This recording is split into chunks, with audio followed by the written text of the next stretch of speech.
بسم اللہ الرحمن الرحیم۔ مشکل اردو پڑھنا سیکھ رہے ہیں۔ اردو کی کتاب گلستان ادب کے ذریعے سے الفاظ و معانی کی تشریح کے ساتھ، اور آج ایک نیا سبق شروع ہو رہا ہے۔ اس سبق کا عنوان ہے غالب جدید شعراء کی ایک مجلس میں۔ غالب جدید شعراء کی ایک مجلس میں، یہ ایک پیروڈی ہے اور اس کے لکھنے والے ہیں کنہیا لال کپور۔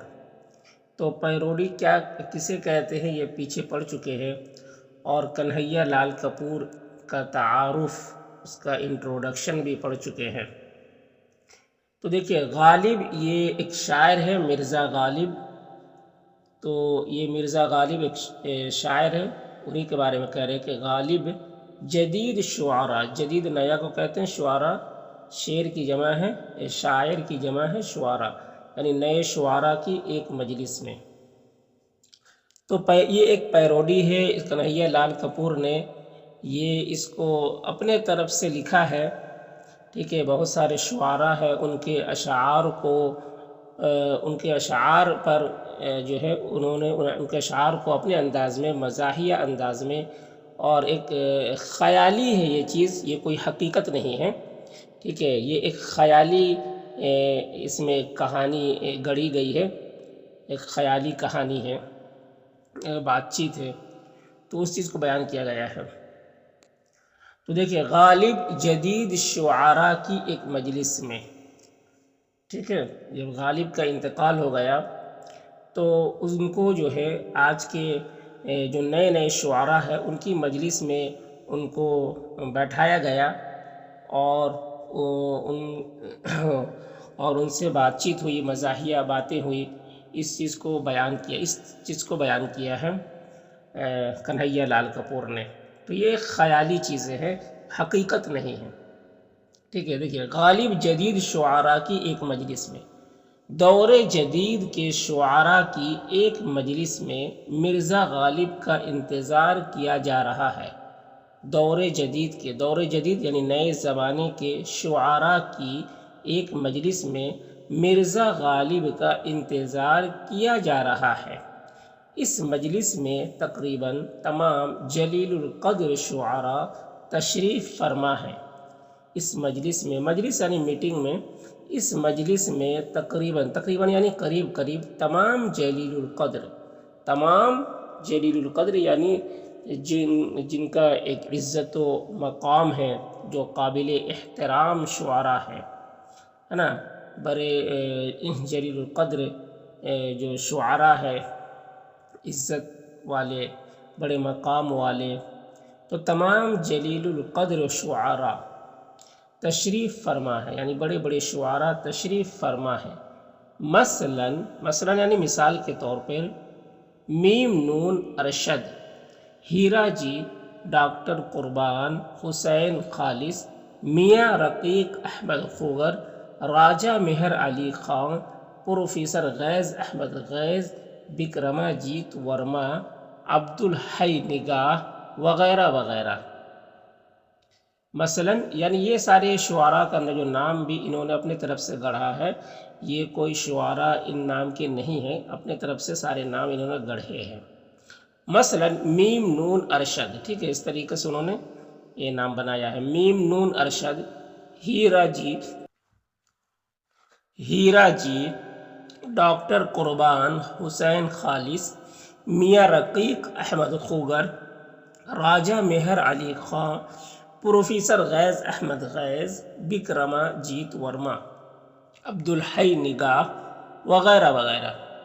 یکا یک مرزا غالب داخل ہوتے ہیں، ٹھیک ہے۔ یہ سب شعراء تشریف فرما تھے ایک مجلس میں، ایک میٹنگ میں، کہ اچانک، یکا یک یعنی اچانک، مرزا غالب داخل ہوتے یعنی اندر آتے ہیں۔ ان کی شکل و صورت بعینہ وہی ہے جو مولانا حالی نے یادگار غالب میں بیان کی ہے۔ ان کی شکل و صورت بعینہ وہی ہے، بعینہ یعنی ہو بہو وہی ہے جو مولانا حالی نے یادگار غالب میں، یادگار غالب یہ کتاب کا نام ہے، غالب کی یادگار، تو تو یادگار غالب میں بیان کی ہے۔ ان کے ہاتھ میں دیوان غالب کا ایک نسخہ ہے۔ ان کے ہاتھ میں دیوان غالب، دیوان شعر و شاعری کی کتاب کو کہتے ہیں، تو دیوان غالب، غالب کا جو شعر و شاعری کی کتاب ہے، دیوان غالب کا ایک نسخہ ہے، ایک نسخہ ہے یعنی ایک کتاب ہے۔ تمام شعراء کھڑے ہو کر آداب بجا لاتے ہیں۔ تمام شعراء کھڑے ہو کر آداب بجا لاتے ہیں۔ آداب یعنی ان کی عزت، ان کے احترام میں سارے شعراء کھڑے ہو جاتے ہیں۔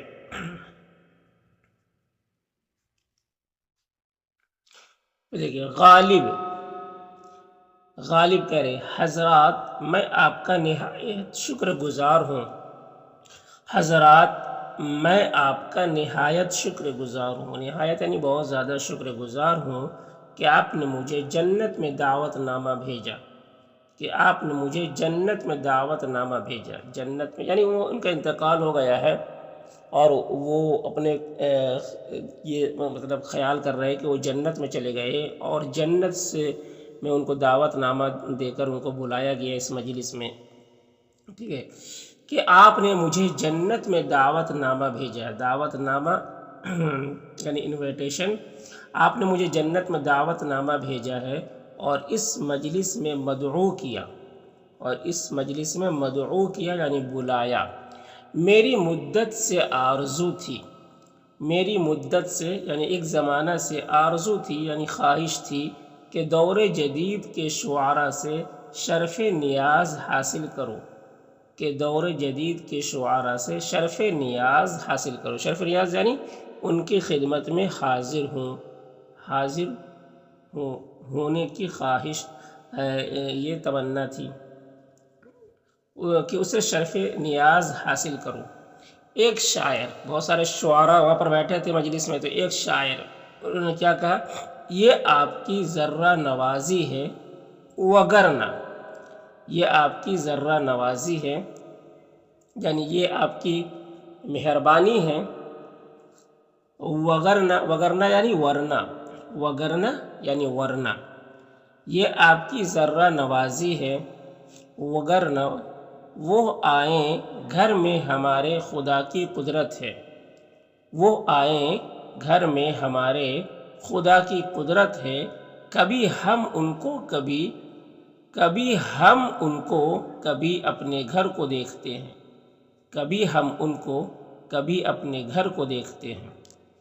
تو ایک شاعر نے کہا کہ آپ ہمارے گھر میں ہماری مجلس میں آئے، غالب سے کہہ رہے کہ آپ ہمارے گھر میں ہماری مجلس میں آئے، یہ تو ہمارے خدا کی قدرت ہے، ان کی شان ہے کہ آپ جیسے عظیم ہستی، اتنی بڑی ہستی ہمارے گھر میں آئے، تو یہ تو ہمارے لیے بڑی شرف کی نوازی کی بات ہے، ہمارے لیے بڑی عزت کی بات ہے۔ تو کبھی ہم ان کو کبھی ہم اپنے گھر کو دیکھتے کہ ہمارے اس غریب خانے میں اتنی بڑی ہستی کیسے آ گئے۔ دیکھیے غالب، پھر غالب کہہ رہے ہیں رہنے بھی دیجئے، رہنے بھی دیجئے اس بیجا تعریف کو من آنم کے من دانم، رہنے بھی دیجئے اس بیجا تعریف کو، بیجا یعنی فضول کی تعریف کو، فضول کی تعریف کو، من آنم کے من دانم، یہ فارسی کا مقولہ ہے، من آنم کے من دانم یعنی میں کیا ہوں وہ تو میں ہی جانتا ہوں، یعنی میں، یہ ایک عاجزی کا انداز ہے، اپنی عاجزی اور بے بسی کو ظاہر کرنے کے لیے اس طریقے سے کہتے ہیں کہ من آنم کہ من دانم، یعنی انہوں نے اتنی زیادہ جب تعریف کی غالب کی تو غالب نے کہا کہ بس رہنے دیجئے، یہ فضول کی تعریف مت کیجئے، میں کیا ہوں، میری کیا حیثیت ہے، وہ تو میں ہی جانتا ہوں۔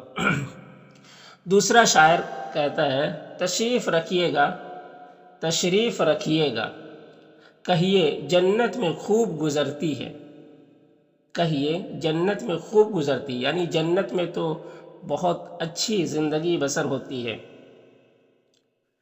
کہیے جنت میں خوب گزرتی ہے، کہیے جنت میں تو خوب گزرتی ہے، اچھی زندگی بسر ہو رہی ہے۔ یہ کہا آپ تو فرمایا کرتے تھے ہم کو معلوم ہے جنت کی حقیقت، لیکن آپ تو فرمایا کرتے تھے ہم کو معلوم ہے جنت کی حقیقت لیکن، غالب کہتے ہیں بھائی جنت بھی خوب جگہ ہے، جنت بھی خوب جگہ، خوب یعنی بہت اچھی جگہ ہے، جب سے وہاں گیا ہوں ایک شعر بھی موزوں نہیں کر سکا، موضوع یعنی ایک شعر بھی نہیں لکھ سکا۔ دوسرا شاعر کہتا ہے تعجب ہے، جنت میں آپ کو کافی فراغت ہے، کافی فراغت یعنی کافی ٹائم ہے، بالکل فری ہے، اور پھر ہر ایک چیز میسر ہے، یعنی ہر چیز آسانی سے مل بھی جاتی ہے۔ پینے کو شراب، انتقام لینے کو پریزاد،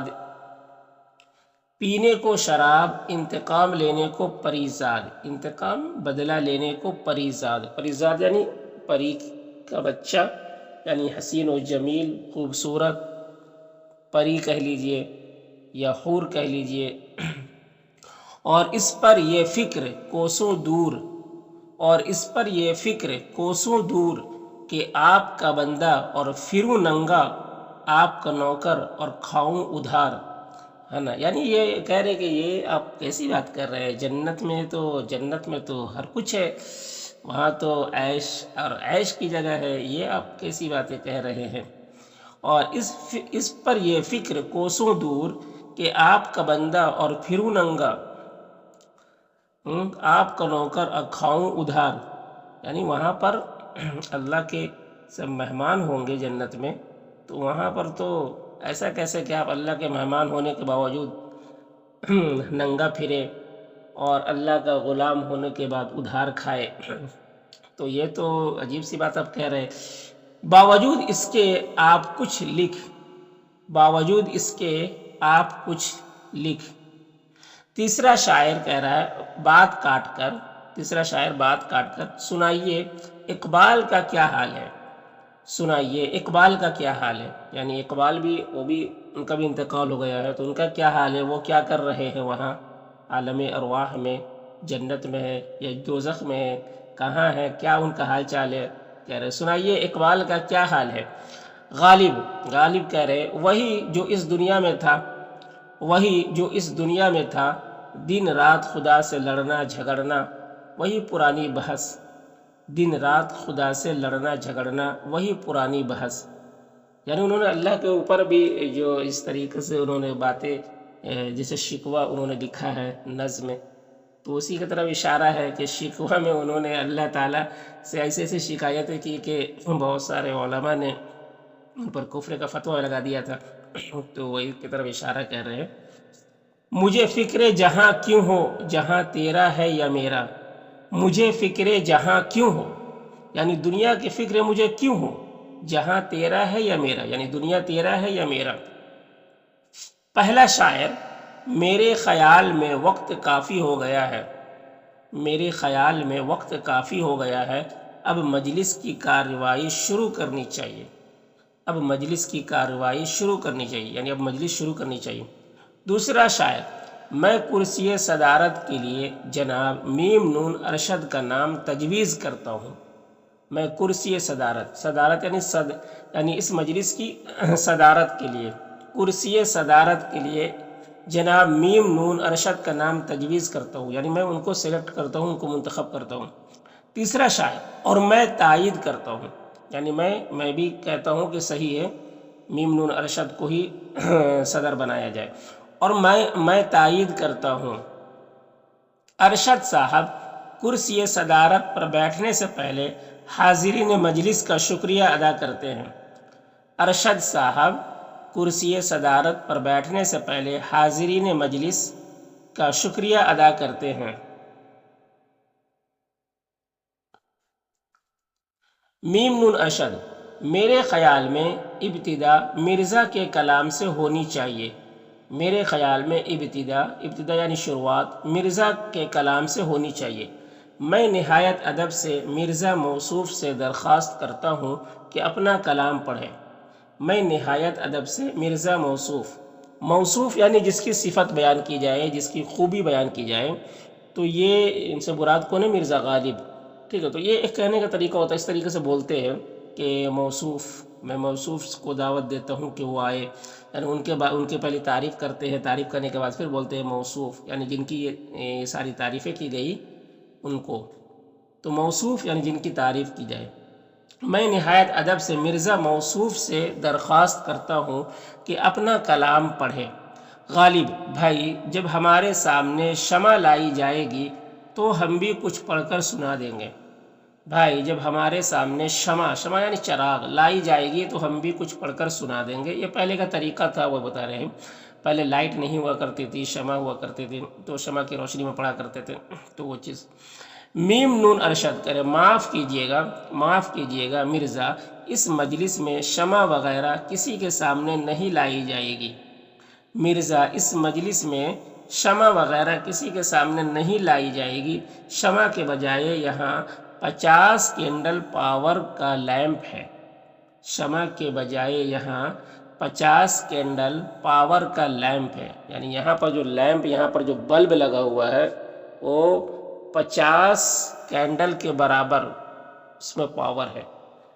ایک کینڈل کیا 50 کینڈل کے برابر، ایک شمع کیا 50 شمع کے برابر اس میں روشنی ہے۔ تو اب شمع کی ضرورت نہیں ہے، یہ آپ کا دور نہیں ہے، یہ دور جدید ہے۔